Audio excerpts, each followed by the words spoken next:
Bueno, hola, ¿qué tal? Soy Francisco Rabadán Pérez, doctor en Estadística e Investigación Operativa y profesor en la Universidad Rey Juan Carlos. Y estamos viendo los temas de la asignatura de Estadística 2 que impartimos en el grado de Economía en el campus de Fuenlabrada en la época del COVID-19, año 2020. Entonces, ahora vamos a ver el tema 3, estimación puntual. Este es el esquema de la asignatura. Por un lado, nos vamos a aproximar al concepto de estimador y vamos a ver qué propiedades deben cumplir los estimadores. De estas 6 propiedades que aparecen aquí nos interesa sobre todo las 4 primeras: consistencia, insesgadez, eficiencia y suficiencia. Y comentaremos brevemente invarianza y robustez. Bueno, vamos a ver qué es un estimador. Un estimador es un estadístico que queremos utilizar para estimar el valor de un parámetro poblacional.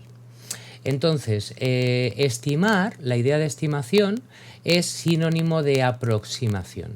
De tal forma que vamos a tener, como ya conocemos, una población psi definida por una función que relaciona la muestra x mayúscula con un conjunto de parámetros, en este caso m parámetros, que no son variables aleatorias, sino que son escalares desconocidos, es decir, un número concreto pero desconocido que define las características de la población. Entonces, cuando escribamos un parámetro poblacional de forma genérica θ y pongamos encima un circunflejo, estamos diciendo que la expresión t de x o estadístico es estimador del parámetro θ, ¿vale? El estadístico sí es variable aleatoria porque depende de la muestra que utilicemos que tome un valor o tome otro. Comentábamos, estimar es sinónimo de aproximación. Cuando yo estimo un parámetro poblacional, estoy obteniendo una expresión que es una aproximación a ese parámetro. De tal forma que respecto a ese parámetro yo puedo dar dos tipos de aproximaciones. Una, si doy un valor exacto, entonces estoy hablando de estimación puntual, que es en el tema en el que nos encontramos. Y si doy una estimación por intervalos, es decir, digo que el parámetro poblacional va a estar dentro de un intervalo, entonces estoy hablando de estimación por intervalos, que será un tema que veremos más adelante. Un concepto importante para entender las propiedades de los estimadores es el concepto de error cuadrático medio. Decimos que el error cuadrático medio de un estimador θ es igual a la esperanza del estimador menos el parámetro elevado al cuadrado. Entonces, si minimizamos el error cuadrático medio, significa que el estimador se aproxima al parámetro en media. Aquí vemos una serie de transformaciones de la definición de error cuadrático medio en el cual sumamos la esperanza del estimador menos la esperanza del estimador para poder transformarlo progresivamente en esta diferencia que observáis aquí con el ratón.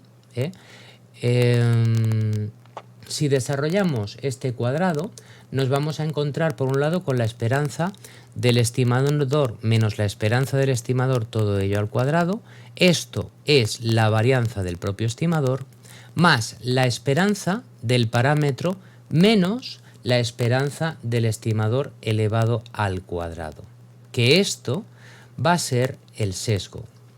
Y vemos un producto menos 2 veces la esperanza de este producto cruzado y toda esta expresión es 0, como podemos comprobar aquí, ¿no? Porque la esperanza del estimador menos la esperanza del estimador es 0. Con lo cual, finalmente, como comentábamos en el desarrollo de estas ecuaciones, nos queda que el error cuadrático medio del estimador poblacional θ es igual a la varianza del estimador más la esperanza de la diferencia cuadrática del parámetro menos la esperanza del estimador. Y a todo esto lo denominamos sesgo, o como veremos más adelante también lo vamos a denotar como b de x. Bueno, ¿cuáles son las propiedades deseables de los estimadores? Decimos que un estimador es consistente cuando a medida que aumenta el tamaño muestral, el estimador tiende al parámetro, con lo cual estamos hablando de una convergencia en probabilidad. Insesgadez. Decimos que un estimador es insesgado cuando la esperanza del estimador coincide con el parámetro poblacional. Y esto implica necesariamente que el error cuadrático medio del estimador es igual a la varianza del estimador. Diremos que un estimador es eficiente cuando la varianza del estimador es mínima. Y el concepto de suficiencia tiene que ver con que el estimador del parámetro poblacional contenga en sí toda la información proporcionada por la muestra.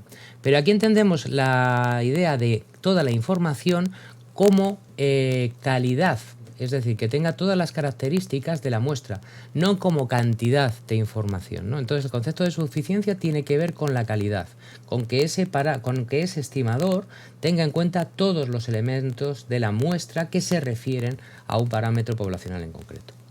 Bueno, empecemos. Primera propiedad, consistencia. Decíamos que la consistencia se basa en el principio lógico de que a medida que aumentamos la muestra, los valores que obtenemos de la estimación se van aproximando cada vez más a los valores reales de los parámetros poblacionales. Un estimador es consistente cuando converge en probabilidad al verdadero valor del parámetro. Con lo cual, esto se puede leer de dos maneras, ¿no? Empiezo a leer esta ecuación. Si el estimador de teta tiende a teta cuando el tamaño muestral tiende a infinito, entonces esto solamente ocurre si pasan dos cosas. Estos dos fenómenos son los mismos, pero mirados como sucesos complementarios, ¿no? Por un lado, si la probabilidad de que el estimador se aleje del parámetro en menos de un épsilon tiende a 1 cuando el tamaño muestral tiende a infinito. Entonces esto solamente se puede comprobar con la desigualdad de Chebyshev, ¿no? Y es que teta, el estimador de teta, es consistente si la esperanza del estimador coincide con el parámetro poblacional. Y esto tiene un gran inconveniente, y es que lo único que nos dice es que necesitamos utilizar muestras grandes, pero no cuánto mejora la aproximación del estimador al parámetro al aumentar el tamaño muestral. Vamos a ver un ejemplo. Sea una población normal mu sigma con una varianza poblacional finita. De ella extraemos un más de tamaño n. De tal forma que tenemos una muestra X mayúscula con n componentes. La pregunta es, ¿X con raya o media muestral es consistente respecto del parámetro poblacional mu o esperanza poblacional? Bueno, pues entonces, para que esto ocurra, para que sea consistente, tiene que cumplirse que el valor media muestral tienda a la esperanza poblacional a medida que el tamaño muestral aumenta, y esto solamente ocurre si esa probabilidad de que X con raya menos mu sea inferior a epsilon tiende a 1 cuando el tamaño muestral tiende a infinito. Entonces lo comprobamos. Por un lado, primero observamos que la esperanza de la media muestral efectivamente es mu, y esto es cierto porque lo vimos en el tema 1. Y luego, aplicando la desigualdad de Chebyshev, observamos primero la definición, ¿no? La definición de la desigualdad de Chebyshev, tomando como variable la media muestral, sería la probabilidad de que la media muestral se aleje de mu en menos de un épsilon es mayor o igual que 1 menos la varianza de la media muestral partido por ese épsilon al cuadrado, ¿no? Épsilon al cuadrado es un número que suele ser habitualmente pequeño, ¿no? Entonces todo esto es igual, como ya vimos en el tema 1, la varianza de la media muestral es sigma cuadrado partido por n. Entonces esta expresión 1 menos sigma cuadrado partido por n partido por épsilon al cuadrado tiende a 1 cuando n tiende a infinito. Porque si n tiende a infinito, entonces sigma cuadrado partido por n tiende a 0. Con lo cual todo esto se anularía y nos quedaría 1. Luego entonces podemos decir que media muestral X con raya es consistente, es estimador consistente de la media poblacional mu. Vamos a la insesgadez, una de las propiedades fundamentales. Decimos que un estimador es insesgado cuando la esperanza del estimador tiende al parámetro poblacional. Y esto implica necesariamente que el error cuadrático medio del estimador es igual a la varianza del propio estimador. Se basa en el principio lógico de que los valores medios tienen una gran representatividad. Decimos que el estimador del parámetro poblacional es insesgado si la esperanza del estimador es igual al parámetro poblacional. Si esto no se cumple, aparece el sesgo, que notamos como B de teta, ¿no? Si el sesgo es mayor que 0, entonces estamos sobreestimando el parámetro poblacional. Si el sesgo es menor que 0, entonces lo estamos infravalorando. Hay que ver qué pasa con el sesgo cuando el tamaño de la muestra tiende a infinito, porque puede pasar que el estimador sea insesgado, pero sin embargo sea asintóticamente insesgado. Y esto significa que a medida que aumenta el tamaño muestral, la esperanza del estimador tiende al parámetro, y cuanto mayor es el tamaño muestral, más pequeño es el sesgo, ¿no? Bueno, vamos a ver un ejemplo de insesgadez. X con raya es estimador insesgado de mu. Nos lo preguntamos. Bueno, pues utilizamos el operador esperanza y vemos que la esperanza de X con raya, como ya vimos en el tema 1, es igual a la esperanza de X1 más de X2 más puntos Xn partido por n. Como todos los elementos X sub i tienen la misma esperanza, que es la poblacional, que es mu, resulta que por un lado 1 partido por n sale del operador esperanza. Y por otro lado, si yo sumo n veces la misma esperanza, acabo teniendo n por mu.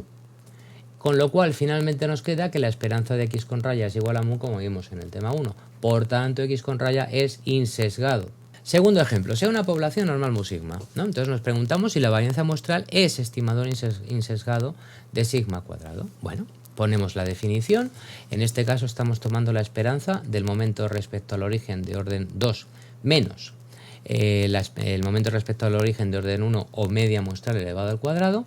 Tomamos esperanzas y finalmente acabamos en esta expresión, como vimos ya en el tema 1, n-1 partido por n sigma cuadrado. Con lo cual esto lo podemos escribir como sigma cuadrado menos sigma cuadrado partido por n. Y en este caso sigma cuadrado partido por n va a ser el sesgo, ¿no? Este sería el parámetro poblacional y este es el sesgo. Entonces vemos que efectivamente la varianza muestral es un estimador sesgado, es decir, no es adecuado. Pero también observamos que es asintóticamente insesgado, porque a medida que aumenta el tamaño muestral, el sesgo, sigma cuadrado partido por n, tiende a 0, con lo cual la media muestral, cuanto mayor sea el tamaño muestral, más se va a acercar al valor del parámetro poblacional, ¿no? Volvemos a recordar de nuevo que para nosotros los estadísticos, a partir de 30 empezamos a considerar que n tiende a infinito. Tercer ejemplo, sea una población normal mu sigma. En este caso nos preguntamos si la cuasivarianza es estimador insesgado de la varianza poblacional. Bueno, os recuerdo, la cuasivarianza muestral es igual a la varianza muestral multiplicada por n partido por n-1. Si yo tomo el operador esperanza a izquierda y derecha de esta primera línea de ecuaciones, tengo que la esperanza de la cuasivarianza es igual a n partido por n-1 por la esperanza de la varianza muestral. Y como podemos observar aquí, n partido por n-1 por n-1 partido por n se van y me queda la varianza poblacional. Con lo cual, la esperanza de la cuasivarianza coincide con la varianza poblacional. Por tanto, la cuasivarianza muestral es un estimador estrictamente insesgado. Seguimos avanzando. Tercera propiedad, eficiencia. Aquí lo que buscamos es que la varianza del estimador sea mínima. Vamos a considerar que un estimador es eficiente si, primero, es insesgado y segundo, su varianza es mínima. Bueno, para poder establecer cuál es esa varianza mínima, necesitamos calcular la cota de Cramer-Rao, que es un valor único para cada tipo de distribución poblacional y para cada parámetro. La cota de Cramer-Rao, que vamos a denotar por CCR, indica la varianza mínima que debe poseer cualquier estimador del parámetro poblacional, de tal forma que se va a cumplir que la varianza de cualquier estimador va a ser siempre mayor o igual que la cota de Cramer-Rao. Decía, 1 partido por n por la esperanza de la derivada parcial respecto del parámetro θ, del logaritmo neperiano, de la función de probabilidad, todo ello elevado al cuadrado. ¿Cuál es el objetivo de esta cota de Cramer-Rao? Estamos pretendiendo que la distribución del estimador esté muy concentrada en torno de θ, es decir, que haya la menor dispersión posible. Bueno, vamos a ver cómo se acometen los ejercicios, que ya os digo que no es para tanto la cosa. Venga, un ejemplo. Sea una normal mu sigma. Nos preguntamos si la media muestral es eficiente. Bueno, lo primero que nos tenemos que preguntar es si es insesgado, que como ya hemos visto antes, efectivamente la media muestral es un estimador insesgado. Segundo paso, vamos a calcular la cota de Cramer-Rao. Para ello, si observáis aquí la expresión de la cota de Cramer-Rao, vamos a ir desde el corazón de la fórmula hacia afuera. Con lo cual, lo primero que necesito es conocer cuál es la función de probabilidad, ¿no? Sea función de cuantía o sea función de densidad. Como estamos ante una variable aleatoria continua que es una normal, lo que vamos a tener aquí es una función de densidad. La función de densidad de la distribución normal es 1 partido por sigma raíz de 2pi por e elevado a menos 1/2 de la variable tipificada elevada al cuadrado, es decir, menos 1/2 de x menos mu partido por sigma elevada al cuadrado. Vale. Ahora damos el siguiente paso, tomamos el logaritmo neperiano de esta función. Si tomamos el logaritmo neperiano de la función de densidad, nos queda menos un medio de x menos mu partido por sigma elevado al cuadrado por el logaritmo neperiano de e, que todos sabemos que es 1, menos el logaritmo neperiano de la raíz de 2pi, menos el logaritmo neperiano de la desviación típica. Muy bien. Y todo esto al final queda como un medio por x menos mu partido por sigma elevado al cuadrado menos el logaritmo neperiano de la raíz de 2pi menos el logaritmo neperiano de sigma. Como vamos en el siguiente paso, ahora vamos a derivar respecto de mu, cualquier expresión de estos sumandos que no tenga dentro al parámetro, es decir, que no tenga dentro mu, la derivada de todo esto va a ser 0, ¿no? Con lo cual derivada 0, derivada 0. Procedemos a derivar esta expresión, derivamos una función exponencial, con lo cual nos queda 1 partido por 2 sigma cuadrado por 2 por x menos mu igual todo esto a x menos mu partido por sigma al cuadrado. Damos el siguiente paso, ya tenemos toda la parte interior de la fórmula, ahora tomo la esperanza de la expresión anterior elevada al cuadrado, entonces tomo la esperanza de la expresión anterior elevada al cuadrado y me queda que el sigma cuadrado sale fuera del operador esperanza elevado al cuadrado porque esto está elevado al cuadrado por la esperanza de x menos mu al cuadrado. Y todo esto, toda esta expresión, la esperanza de x menos mu al cuadrado, coincide con la varianza poblacional, es la definición, ¿no?, de la varianza poblacional. Con lo cual observamos que la esperanza de todo lo anterior es 1 partido por sigma cuadrado. Y ahora ya por fin la cota de Camerau, que es 1 partido por n por la expresión anterior. Con lo cual nos queda 1 partido por n multiplicando a 1 partido por sigma cuadrado igual a sigma cuadrado partido por n, que creo que a todos nos suena ya del tema 1, ¿no? Porque sigma cuadrado partido por n es la varianza de x con raya. Como la varianza de la media muestral coincide con la cota de Camerau y además la media muestral es un estimador insesgado, entonces decimos que la media muestral es un estimador eficiente de la esperanza poblacional mu. Muy bien, vamos a ver un ejemplo con una variable aleatoria discreta. Decía, estoy ante una población binomial 5pi, de la cual les traigo un más de tamaño 5. Y me pregunto si es un buen estimador de pi la media aritmética dividido por 5. Me pregunto si es eficiente, ¿no?, si cumple la propiedad de la eficiencia media muestral partido por 5 para ser un estimador de la proporción poblacional. Bueno, pues lo primero que hacemos es ver si este estimador es insesgado. Del operador esperanza sale 1 partido por 5, meto dentro la definición de x con raya o media muestral, con lo cual si tengo una muestra, un más de tamaño 5 de la población binomial 5pi, lo que tengo es del operador esperanza sale este 1 partido por 5 y arriba estaría sumando 5 veces lo mismo, ¿no? Sería la esperanza de x1 más la esperanza de x2 puntos xn, que coincide con la esperanza de la población por el muestreo aleatorio simple, ¿no? Con lo cual, despejando todo esto, tengo que un 5 y un 5 se va, tengo la esperanza de sí partido por 5 y resulta que la esperanza de sí en una binomial 5pi es n por pi, con lo cual 5 partido por 5 se va y me queda pi, con lo cual la esperanza de este estimador de x con raya partido con 5 coincide la esperanza del estimador con el parámetro poblacional. Se ha cumplido el primer requisito para que sea eficiente. Ahora tenemos que calcular la varianza del estimador para poder compararla con la cota de Camerau. Entonces, la varianza de x con raya partido por 5, utilizamos el operador varianza, un quinto que multiplica x con raya sale fuera elevado al cuadrado porque es el operador varianza.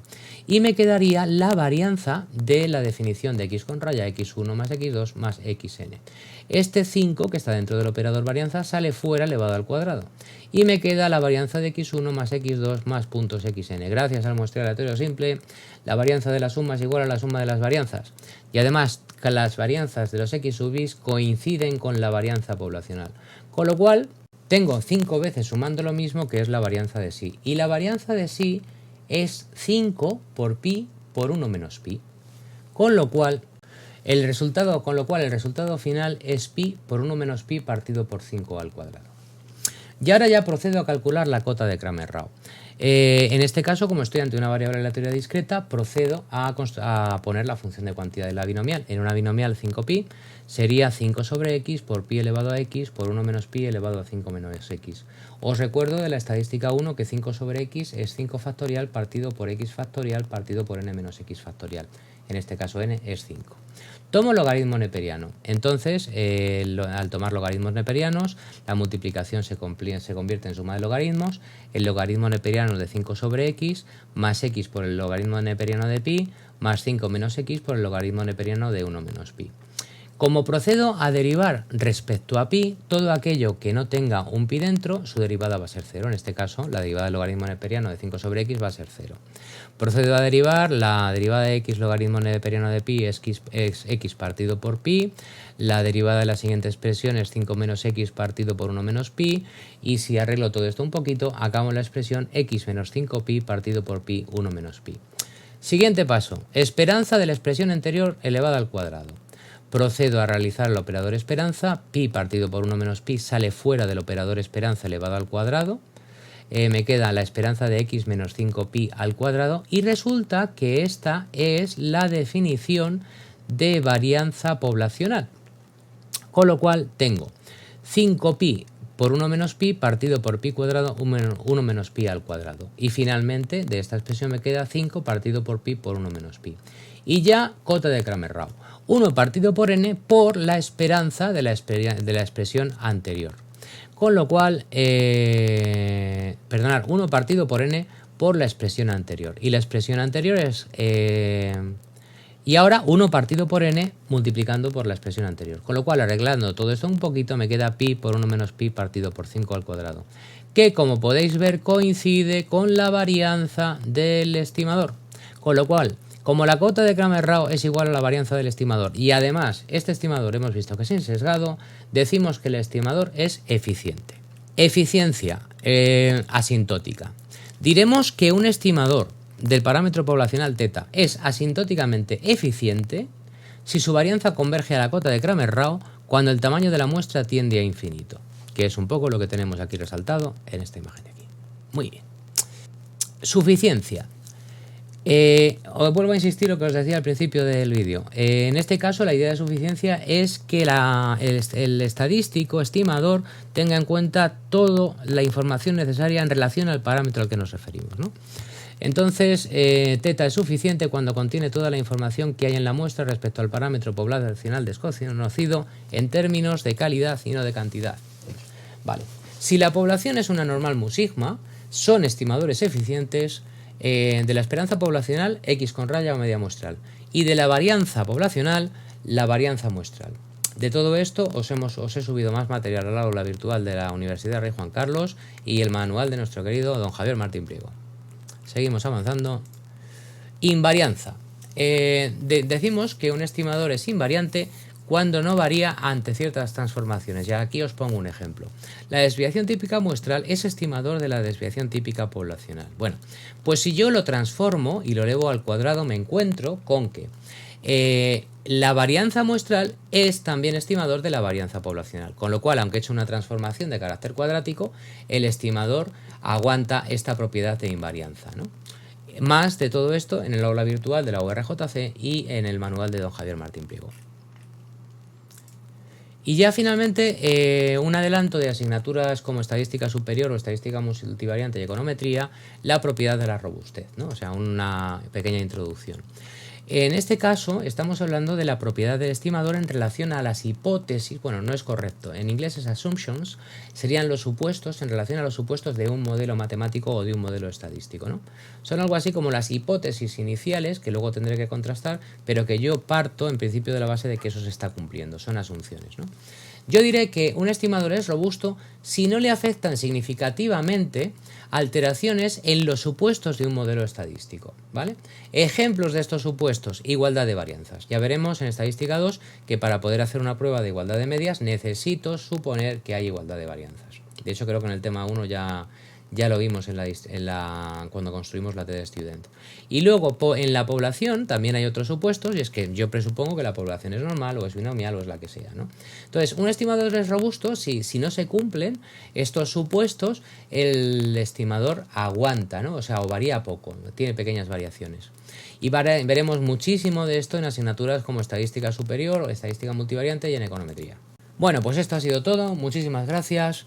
Gracias a don Javier Martín Pliego, en paz descanse. Os recomiendo su manual Fundamentos de Inferencia Estadística, editorial La Fe, tercera edición 2005. Más recursos en pacorabadán.com. Gracias a mi querida Pilar Ordaz, de la cual he tirado de muchísimo material. Y bueno, eso es todo. Os recomiendo por favor que os enganchéis a mi canal de YouTube, sobre todo mis alumnos de la Universidad Rey Juan Carlos, que llevéis al día la asignatura, que estamos en lucha con el COVID-19, que la universidad trabaja de otra manera y que tenemos que salir para adelante, como leones. Así que nada, cualquier duda ya sabéis que podéis contactar conmigo a través del correo electrónico de la universidad, a través del teléfono que pasa a mis alumnos y que ese se queda para mis alumnos. Y bueno, muchísimo más en pacorabadán.com. Mucho ánimo, chicos.